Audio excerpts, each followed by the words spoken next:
how the bank decide whether to approve your loan application, what logic and factors are they based upon, and why might a bank reject your application. My name is Jason Bai, the director and founder of BYJ Finance Solutions. I aim and specialize in helping Australian first-home buyers own their dream home in the quickest possible way. For the bank, lending money is about making their profit through interest.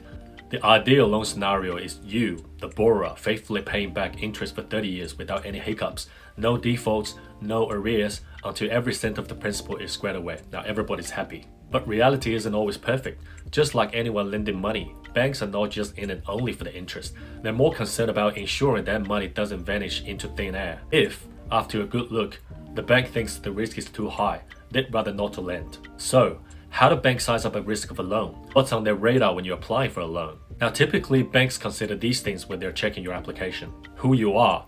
Are you a citizen, permanent resident, or an international citizen? Your age, marital status, and family structure. Your income, how much you make, where it comes from, and how you earn it, and how consistent it is. What you own and what you owe, meaning your asset and liability position. Your everyday expenses and spending habits. The property you're putting up as collateral, where it is, what type it is, and what it's worth. How much you want to borrow against your property value, your credit history and credit score. Now it sounds like a jumble, but all these factors have their reasons and logic. I'll dive deeper into them in the future videos, and many upcoming topics will revolve around these indicators. Now some folks wonder why banks go through all these troubles instead of just taking the house and selling it if you can't pay up. Well, it's not that simple. Even though in theory banks can sell your houses to cover their losses, it's not always a guarantee win. The whole process from talking to you, chasing payments, and eventually taking back the property and selling it can be time-consuming, expensive, and uncertain.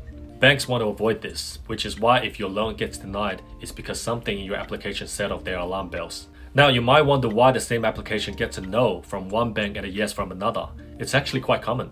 Banks create their lending policies, and these policies often reflect the personalities of their shareholders. Different shareholders have different risk appetites, just like different people handle stress differently. This eventually leads to a different lending policies. So, a good broker helps you navigate these policies, giving you a clear plan to maximize your chance efficiently. I'm Jason Bai. I aim and specialize in helping Australian first-home buyers own their dream home in the quickest possible way. And please feel free to book an appointment with me today. I'm available for face-to-face appointment within Metropolitan Melbourne, and anywhere out of that scope, we can always do a Zoom interview. Thank you.